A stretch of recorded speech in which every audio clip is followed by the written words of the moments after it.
So imagine you are at a nice dinner party, right? You are sitting next to someone you do not know. Right. A total stranger. Yeah, exactly. And they turn to you, they smile, and ask, so what do you do for work? And your mind just goes completely blank. You panic for a second. You really do. You look at them and just say, I am a banker. And then, there's just total silence. Welcome to Talk English Daily. We have all experienced that awful moment. The conversation completely dies, because you used a phrase that stops people from talking. Right. A simple job title gives the other person's brain nowhere to go. They just nod and say, oh, nice. Yeah. It is a complete conversation killer. It really is. A few years ago, I was at a big dinner party. The host asked everyone around the table to say what they do for a living. I felt my stomach tie into knots as my turn got closer. Oh, I hate that feeling. Waiting for your turn is terrible. Yeah, you start overthinking every single word in your head. And it was painful to watch. The first person said, I am a teacher. The next person said, I am an engineer. Just a list of boring facts. Exactly. No one asked any follow-up questions at all. Well, because a noun is a closed door. When you hand someone a static fact, like I am a teacher, you are not inviting them into your world. You are just giving them a label. That makes a lot of sense. Then there is the pressure of professional networking events. You are standing in a loud room. You are wearing a nice suit. You really want to make a good impression in English. Oh, I have a very embarrassing story about this. Hey, really? What happened? Yes. So I was holding a cup of coffee at one of those events. My hands were shaking a little bit. And a very important business leader walked right up to me. Oh, wow. I can feel the anxiety already. When a native speaker approaches you quickly, it is so easy to forget all the English grammar you ever studied. Completely. He asked me what I do. Instead of saying, I work in marketing, I looked right into his eyes and confidently said, I am work. Oh, no. I am work. You became the concept of work itself. I know, it is terrible. I wanted to sink into the floor. My nerves made me translate directly from my mother tongue, and it came out completely wrong. So think about your own experiences as you listen. Have you ever frozen up in a situation like that? Have you ever felt that your English sounded flat, basic, or just boring when talking about your daily routine? Today, we are going completely beyond basic survival English. We are going to give you the tools to sound interesting, active, and highly confident in any room. So, if a job title is a closed door, we need to learn how to open it. Instead of giving a tiny detail right away, we have to zoom out. We have to show them the big picture. Right. Think of your career like a movie. When you suggest a movie to a friend, you do not start by describing a tiny background character. You start by naming the genre. Like telling them if it is an action movie or comedy? Exactly. The industry you work in is your movie genre. It sets the scene. It tells the listener what kind of world you live in every day. That makes a lot of sense. To set the scene, we use a very specific structure. This is our first building block for a great introduction. The phrase is, I work in the industry. Let's use technology as an example. Yes. Listen to the natural rhythm of that sentence at normal speed. I work in the tech industry. Now try saying it with us, very slowly, so your mouth gets used to the shape of the words, I work in the tech industry. You can put any general field into that space. If you say, I work in the healthcare industry, the person immediately imagines hospitals, medicine, and helping people. They immediately have a picture in their mind. Another way to set the scene is to name the specific organization. Our next phrase is, I work for, followed by the company. Right. At normal speed, that sounds like, I work for a technology company. Let's slow it down so you can feel the confidence. I work for a technology company. If you say you work for a technology company, the listener pictures computers, fast-paced offices, and modern software. You are giving their brain something colorful to look at. But I have a genuine question. What if my industry sounds boring too? What if you work in something like paper manufacturing? That is where the magic of our next step comes in. Even if the industry sounds ordinary, the way you describe your actual role changes everything.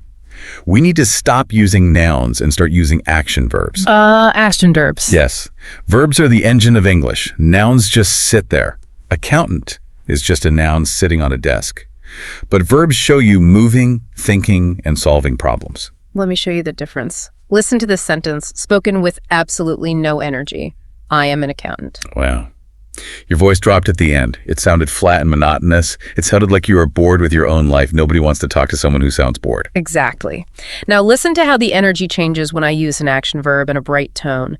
I am responsible for managing the company's money. The difference is huge. You sound awake. You sound powerful. You are not just a label. You are a person who takes action. So let's put some of these strong action verbs into your mental toolbox. The first great verb phrase is, I handle. Let's practice that. Normal speed. I handle the marketing budget. Say it with me very slowly. I handle the marketing budget. When you say you handle something, it means you take care of situations. You handle customer complaints. You handle the marketing budget. It shows you are trusted. Yeah, that is a great word. Another incredibly strong verb is manage. The phrase is, I manage. Normal speed. I manage a small team. Let's lock that in slowly. I manage a small team. You know, you do not need to be a big boss to use this word. You can manage a team, yes, but you can also manage data, manage schedules, or manage a project. It shows you have control. That is very true. Our final phrase for this section is a bit longer, but it is very professional. The phrase is, I am responsible for. Right. At normal speed, it flows together. I am responsible for customer service. This is a long one, so let's break it down together slowly. I am responsible for customer service. When you use these phrases, you force yourself to add interesting details. You cannot just stop talking. Yeah, you have to explain what you actually do, which keeps the conversation alive. Exactly. And once you explain what you handle or manage, people naturally become curious. They want to know what a typical day looks like for you. And this is where true human connection happens, right? People do not connect with business strategies. They connect with daily human routines. Yes. To invite them into your daily life, we use a phrase that structures your timeline. The phrase is, usually I start by. Let's practice that together. Yep. Normal speed. Usually I start by checking my emails. Now feel the rhythm as we say it slowly. Usually I start by checking my emails. But the secret here is to share one very specific, highly relatable detail about your morning. Do not just say you check emails. Give them a picture of you doing it. Right. For example, you could say, usually I start by organizing my desk with a very large hot cup of coffee. Oh, I love that. That small detail about the coffee is powerful. The other person might smile and say, oh, I cannot look at my emails without coffee either. Suddenly you have a real connection. But there is a trick to describing your routine. You cannot speak like a fast machine. You have to use deliberate silence between your ideas. Yes, silence makes people lean in and listen harder. If you say, I check emails, then I go to a meeting, then I call clients, it just becomes a wall of noise. Instead, use a clear pause. Usually I start by organizing my schedule. Pause. Then I manage our morning team meetings. Pause. It gives their brain time to paint the picture. To paint these pictures clearly, you need the right colors. In English, your vocabulary is your paint. Let's make sure you know how to spell our core words today. If you're taking notes, listen closely. We are going to spell 7 crucial words, letter by letter. Remember, we will pause between every single letter. Our first word is industry. I will spell that for you. I-N-D-U-S-T-R-Y. An industry is a broad category of business, like a tech industry or the food industry. Our second word is company. Let's spell company. C-O-M-P-A-N-Y. A company is the specific business that pays your salary. Our third word is our first strong action verb, handle. Spelling handle, H-A-N-D-L-E. To handle means to deal with a task or solve a problem. Our fourth word is another strong verb, manage. I will spell manage, M-A-N-A-G-E. To manage means to be in charge of something. You organize it and make sure it works.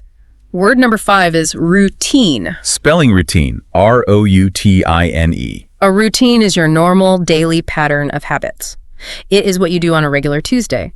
Word number 6 is usually. Let's spell usually, U-S-U-A-L-L-Y. Usually means what happens most of the time under normal conditions. And our final word, number 7, is responsible. I will spell responsible, R-E-S-P-O-N-S-I-B-L-E. To be responsible for something means it is your duty. If it fails, it is on you. If it succeeds, you get the credit. Right. Now you have the vocabulary, but when you get nervous, old habits try to return. Let's look closely at the 6 most common mistakes English learners make and why we make them. Yes, mistake number 1 is the grammar mix-up. This is the I am work disaster we talked about earlier. Yes. We do this because stress makes us forget basic prepositions. Your brain panics. Remember, do not say I am work. Say I work at a company or I work in an industry. Mistake number 2 is the static trap. This happens when you hand someone a single noun like I am a driver, and then you just close your mouth. People fall into the static trap because they want the attention off of them quickly, but it makes things more awkward. Always add an action verb to escape the trap. Mistake number 3 is the boring delivery. This is speaking with a completely flat voice. It usually happens when you are focusing too hard on translating words in your head. Yeah, when your brain is working hard on grammar, you forget to use emotion. The physical fix for this is simple. Force yourself to smile while you speak. Your voice will instantly sound brighter. I love that tip. Mistake number 4 is missing the context. This is jumping straight into tiny details, like saying, I check security software before telling them you work in technology. It is like starting a story in the middle of the book. Always set the movie genre first. Put them in the right world, then give them the details. Mistake number 5 is using weak verbs. The most common weak verb is do, saying, I do the emails or I do the project. We use do because it is safe. It is an easy word to remember, but safe is boring. Push yourself to use your new tools. Say, I handle the emails, or I manage the project.